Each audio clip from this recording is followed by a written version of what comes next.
2024 October 20-ന് നിലമ്പൂരിൽ പ്രവർത്തനം ആരംഭിച്ച വളരുന്ന നിലമ്പൂരിന്റെ മനസ്സറിഞ്ഞ് വളരുന്ന പ്രീമിയം ബ്രാൻഡഡ് ജ്വല്ലറി ഔട്ട്ലെറ്റ് ആയ തന്മയ ജ്വല്ലറി വിജയകരമായി 1 വർഷം പൂർത്തിയാക്കും.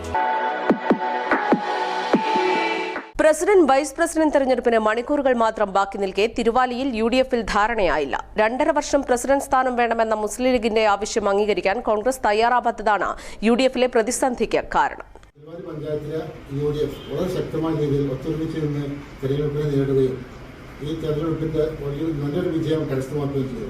അതിന് പ്രത്യേകിച്ച് ഞങ്ങൾ കാണുന്നത് കേരളത്തിലെ പ്രതിപക്ഷ ഗവൺമെന്റിന്റെ തെറ്റായ നയങ്ങളും അവരുടെ സമീപനങ്ങളുമാണ് എന്നുള്ളത് ജനങ്ങൾ അതേക്ക് ഇതിൽ വോട്ട് ചെയ്തതിന്റെ ഫലമായിട്ടാണ് തിരുവാലി പഞ്ചായത്തിൽ നല്ല വിജയം ഉണ്ടായത്. 19 വാർഡിൽ 15 വാർഡിൽ കോൺഗ്രസ് മത്സരിക്കുകയും 4 വാർഡിൽ മുസ്ലിം ലീഗ് മത്സരിക്കുകയും ചെയ്തു. ഈ 2 സംഘടനകൾ മാത്രമേ തിരുവാലി പഞ്ചായത്തിൽ യുഡിഎഫിന്റെ കൂടെ ഉണ്ടായിരുന്നുള്ളൂ.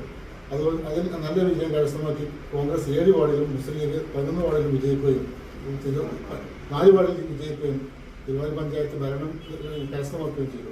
അതിൻ്റെ അടിസ്ഥാനത്തിൽ 2.5 വർഷം ഞങ്ങൾക്ക് മുസ്ലിം ലീഗിന് പഞ്ചായത്ത് പ്രസിഡന്റ് സ്ഥാനം വേണമെന്ന് ഞങ്ങൾ ആവശ്യപ്പെട്ടപ്പോൾ അത് തരാൻ അവർക്ക് വലിയൊരു സന്തോഷത്തോടു കൂടി തരാൻ തയ്യാറായില്ല എന്ന് പറഞ്ഞപ്പോൾ വിട്ടുവീഴ്ച ചെയ്തുകൊണ്ട് എന്തെങ്കിലും മാർഗമുണ്ടോ എന്നുള്ള രീതിയിൽ ഞങ്ങൾ മണ്ഡലം കമ്മിറ്റിയെ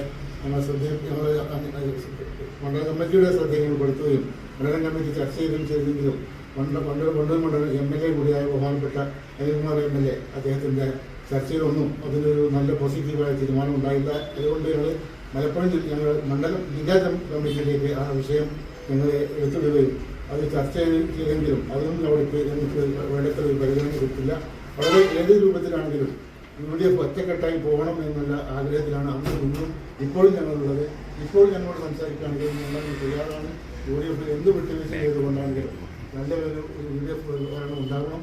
അടുത്ത കേരള നിയമസഭ തെരഞ്ഞെടുപ്പിൽ ഒറ്റക്കെട്ടായി നിന്നുകൊണ്ട് ഇടതുപക്ഷത്ത് ഗവൺമെന്റിന്റെ തെറ്റായ നയങ്ങൾക്കെതിരെ വോട്ട് ചെയ്ത് കേരളത്തിൽ നല്ലൊരു ഐക്യമുന്നണി തെരഞ്ഞെടുപ്പിൽ നിന്ന് മാറി നിൽക്കുക എന്നല്ലാതെ വേറെ ഒരു മാർഗവും പഞ്ചായത്ത് മുസ്ലിം ലീഗ് ലഭിക്കുന്നില്ല. അതുകൊണ്ട് ഭരണം യുഡിഎഫിന് നഷ്ടപ്പെടും എന്നുള്ളത് തീർച്ചയാണല്ലോ. നമുക്ക് അതിന്റെ സ്ട്രാറ്റജി നോക്കിയാൽ അറിയാം.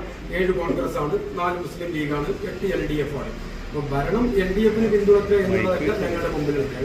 ഞങ്ങളുടെ പാർട്ടിയുടെ അസ്തിത്വവും അതിന്റെ അഭിമാനവും നിലനിർത്തുക എന്നുള്ള ഒറ്റ ലക്ഷ്യമാണ്. കാരണം 4 സീറ്റ് എന്ന് പറയുന്നത് 60 വർഷത്തിന് മുകളിലായിട്ട് LDF ഭരിച്ചുകൊണ്ടിരുന്ന ഒരു വാർഡിനെയാണ് മുസ്ലിം ലീഗ് പിടിച്ചെടുത്തത്. 40 വർഷമായിട്ടുള്ള ഒരു വാർഡിനെയാണ് മുസ്ലിം ലീഗ് മറ്റൊരു വാർഡ് പിടിച്ചെടുത്തത്. അപ്പൊ അത്രയും 100% സക്സസ്ഫുള്ളായ വിജയം കൈവരിച്ച ഒരു പാർട്ടിക്ക് അതിന്റെ പ്രാതിനിധ്യം നൽകാതെ പോകുന്നതിന് കണ്ണടക്കുന്നതിനെതിരെ ഒരു പക്ഷേ ആ ഭരണത്തോട് ഞങ്ങൾക്ക് കണ്ണടക്കേണ്ടി വരും. തദ്ദേശ തെരഞ്ഞെടുപ്പ് ഫലം പുറത്തു വന്നതോടെ തിരുവാലി ഗ്രാമപഞ്ചായത്തിൽ മുസ്ലിം ലീഗ് മിന്നുന്ന പ്രകടനമാണ് കാഴ്ചവെച്ചത്. മത്സരിച്ച 4 സീറ്റുകളിലും ലീഗ് സ്ഥാനാർത്ഥികൾ വിജയിച്ചു. 15 സീറ്റുകളിൽ മത്സരിച്ച കോൺഗ്രസ് 7 സീറ്റുകളിലാണ് വിജയിച്ചത്.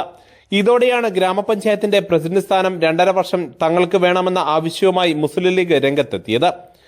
യുഡിഎഫിൽ ഇതുമായി ബന്ധപ്പെട്ട് മാരത്തോൺ ചർച്ചകളാണ് കഴിഞ്ഞ ദിവസങ്ങളിൽ നടന്നത്.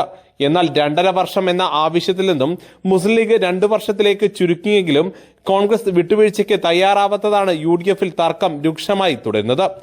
പ്രസിഡന്റ് സ്ഥാനം പങ്കിട്ട് നൽകിയെങ്കിലും കടുത്ത നടപടിയിലേക്ക് നീങ്ങുമെന്നാണ് മുസ്ലിം ലീഗ് നേതൃത്വം കോൺഗ്രസിനെ അറിയിച്ചിരിക്കുന്നതെന്നാണ് അറിയുന്നത്. എന്നാൽ പഞ്ചായത്തിലെ ഏറ്റവും വലിയ ഒറ്റക്കക്ഷിയായ CPM പ്രസിഡന്റ് സ്ഥാനത്തെ ചൊല്ലി യുഡിഎഫിൽ ഉടലെടുത്ത പുതിയ വിവാദങ്ങളിൽ ഏറെ സൂക്ഷ്മതയോടെയാണ് നോക്കിക്കാണുന്നത്. News bureau, Wandoor.